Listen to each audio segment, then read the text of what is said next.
Hey guys, and welcome back to the Fan Perspective. And after a lovely trip to Miami, we are back pitch side in a gloomy, windy Cheltenham Town. There's no place I'd rather be for 20th versus 11th, Cheltenham Town versus Fleetwood. And look, today is worth so much more than just football today, because yes, they are playing a side that did a double over them last season, but after all these years, with Cheltenham sat rock bottom in the EFL, when Cheltenham need him most, the King has come home.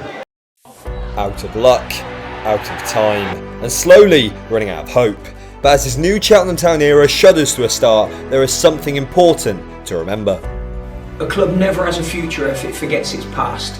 Then who better to alter this side's fortunes than a man who has done it all before? Steve Cotterill is back. I'm looking forward to it. I think there'll be a good crowd there. Nice to introduce myself to the 1887 boys over in the corner. Steve knows more than many how it feels to be Cheltenham, but it's now our job to get to the ground early, to raise the atmosphere, be that 12th man, and remind him that Cheltenham... It's fantastic. It's easy when you're coming back home, isn't it? All around the ground you see smiles, retro shirts. Granted, it's freezing in a minute, so it is covered by coats. And also we got here bright and early this morning to do some preparation that the King deserves. So before we do get to the lineups, let's have a look at this morning's graphs. We arrived at the ground at around 9:30 with the pitch looking as gorgeous as ever, and after saying our quick hellos, it was time to turn our attention to setting up. After a reasonable amount of effort and concentration by both Jack and Tyler, our message was finally starting to form. But let's be honest, it wouldn't be Cheltenham Town if a little bit of red paint wasn't splashed somewhere here and there.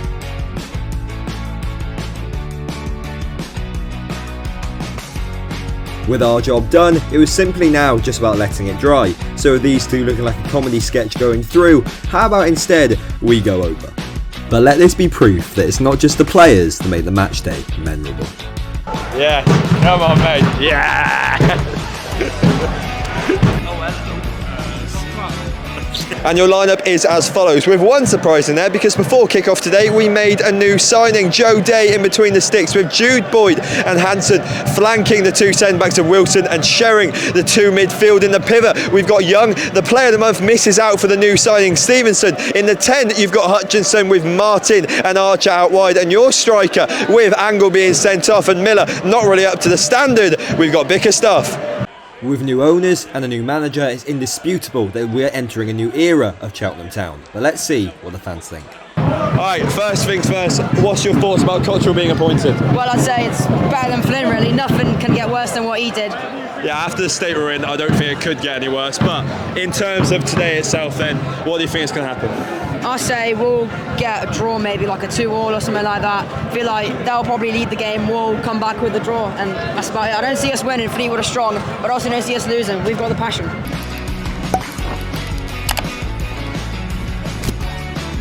I appreciate everyone coming out and down to support Cotterill. I think that's a big thing.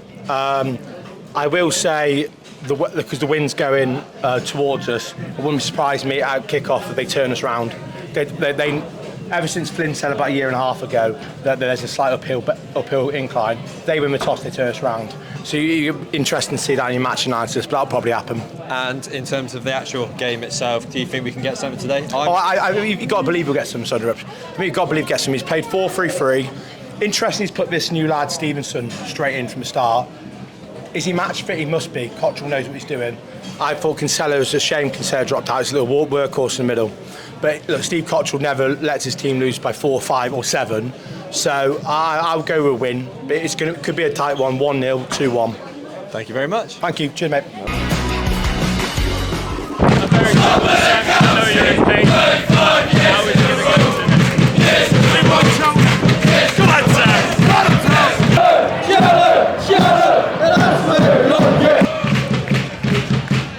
With Sam playing his imaginary drums and there only being a few minutes until kick-off, I thought it was about time I recorded another section of the crowd, and by my surprise, it was already time to get the banner out. But it did look glorious with both of them just seamlessly in front of each other.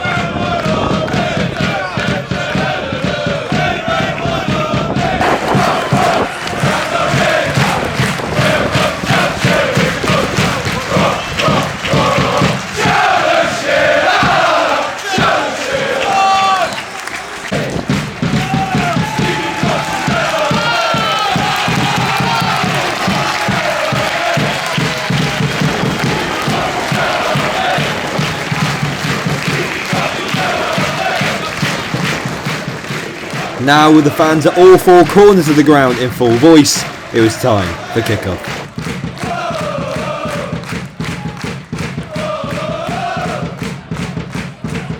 And talk about being thrown into the deep end, the goalkeeper's first interaction is this one. He manages to get his foot on the ball, but that striker goes flying.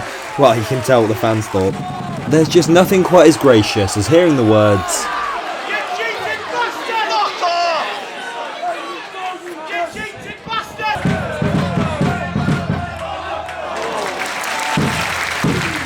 a comfortable save puts to an end what was Cheltenham's first chance of the game, but some say down the other end this bloke is still sliding. Look at him go.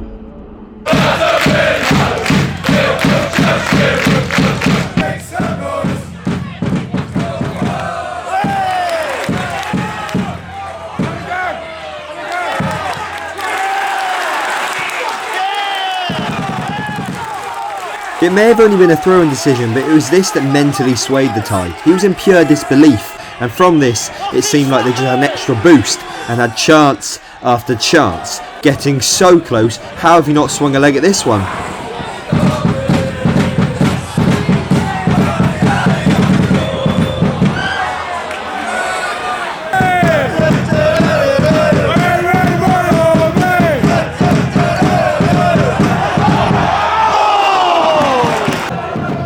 With half an hour played, the fine margins were well and truly being tested, but aesthetically I was much more interested in this shot.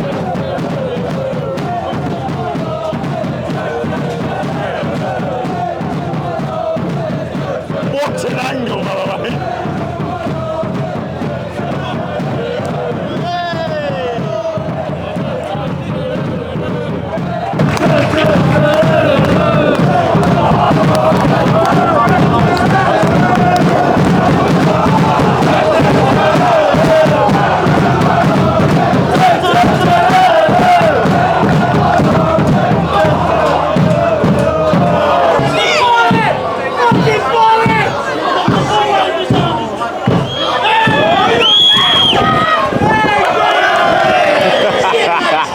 "45 minutes played and the brightness is finally coming out in the break, but it hasn't really been a bright game of football. We've had one massive chance at the back post. I believe it was Bickerstaff. He leaped like a salmon, but he somehow kept the ball over the bar. The goal was gaping. The keeper didn't know anything about it. I thought there was a foul in the build-up, but other than that, I wouldn't really say Cheltenham have played that well. We had that beautiful bit of skill just on the break, just before the half-time, where Ethan Archer ran down the line, cut it inside, and once more the forward was able to fall over and the keeper caught it. See, Fleetwood have had their own chance as well. See, the goalkeeper's been busy, a few saves, a few tackles. Where was there a penalty shout in there? But regardless, let's get some words from the fans at half-time. So the first question I have is, how are you feeling about the new manager? He was pretty brilliant. Because since he got the promoter, he was on number one in 1999.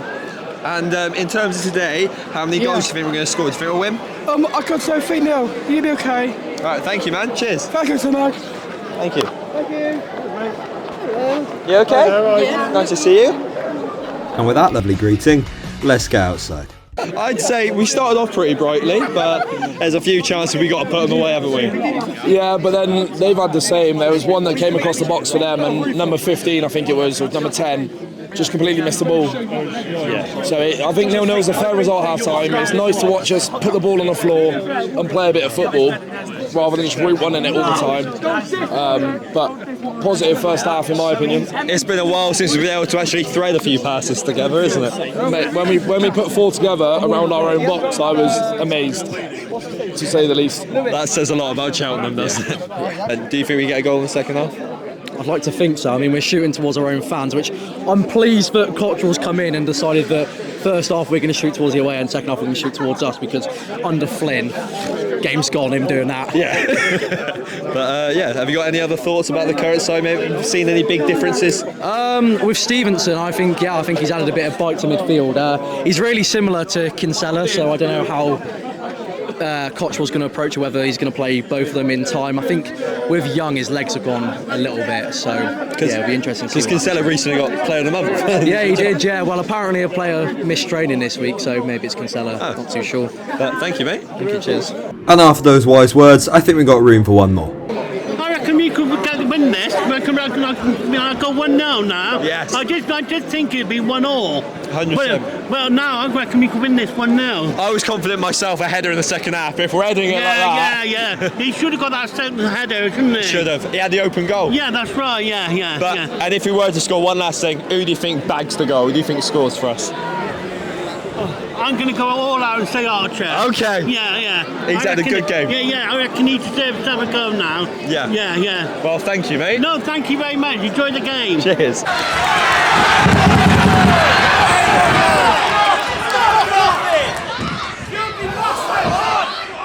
Well, I've heard of let them know you're there, but then there's this. Like, come on, mate. Anyway, it's nice to see that Cheltenham made the most of the opportunity.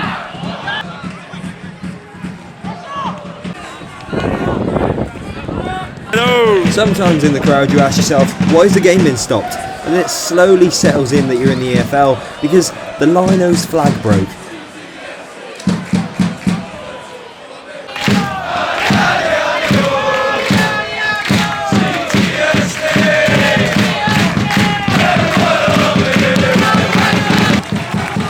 As time went on, confidence grew and Cheltenham just kept knocking on that door.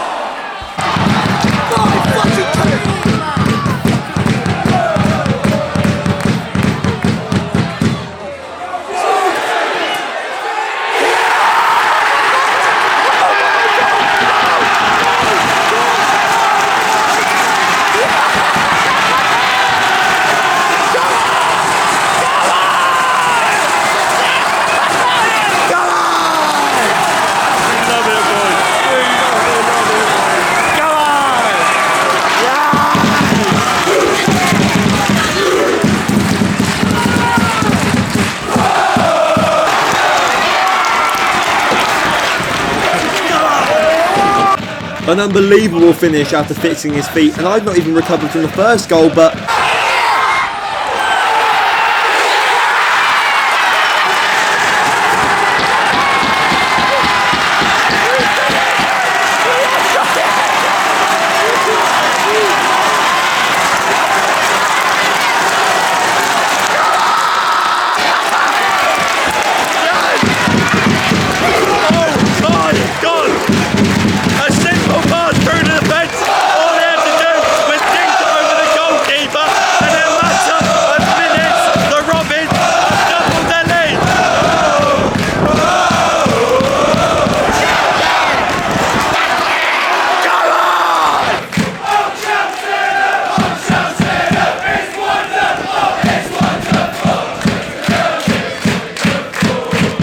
Alright, we're some Cheltenham fans now. Let them introduce themselves. What a game.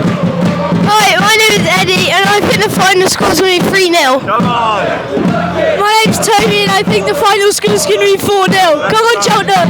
Go do it yourself. Yeah, sure. I'm AJ. I reckon the score will be 2-0. Let's go, boys. Let's go. Come on. following that 2-goal cushion there was one slight blip for the away side, but then it just turned into the Ryan Broom show.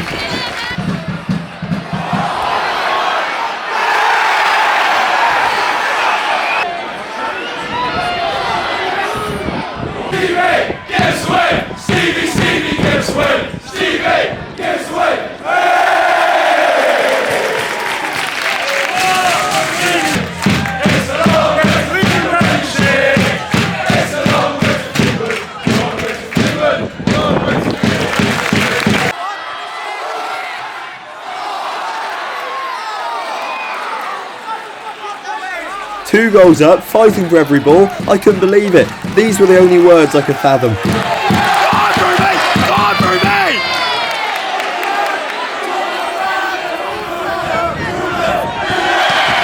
I honestly can't believe what I'm seeing. I'm seeing progressive football, passages of play. Cheltenham Town are spreading it across the park, and we've had a plethora of chances to make. We've even got 4 or 5 goals today, but a 2-0 lead is cushy with seconds left to play.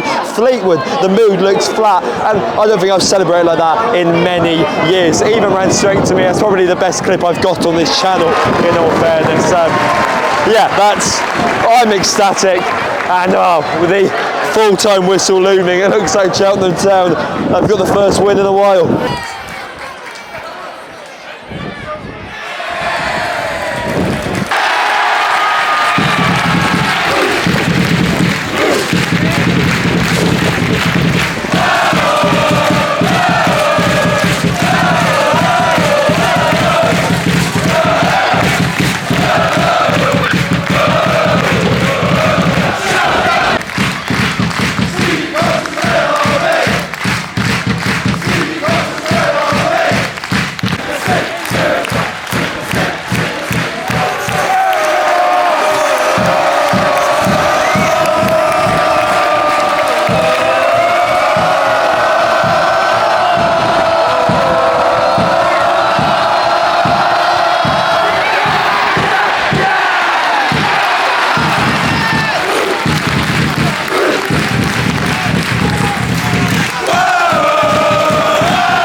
And that is it then, full time, Cheltenham Town 2, Fleetwood 0. And Stevie Cotterill's Red White Army is in full charge. The passion at the end says it all. That is one of the best goals I've got on camera. I feel like the players throughout the entire 90 minutes were giving absolutely everything. Granted, in the first half it was a little bit lacklustre. We weren't taking our chances and we could have very easily found ourselves 1-0 down. But in the second half we took our time and the goals were just beautiful. It was a fully deserved victory, and I've not been that ecstatic at the football in a while. He's really trying to boost his legacy. He's shown how much he loves his club, and it's exactly what we needed, especially in the stage and circumstance that Cheltenham are in right now. Thank you guys so much for watching this content. If you do enjoy it, smash that like button, subscribe to the channel and hit that notification bell so you know when the video goes live. Drop a comment down below, especially you, Steve, because I'd love to talk to you every now and then. But thank you guys so much for watching, and I'll see you guys in the next one. See ya.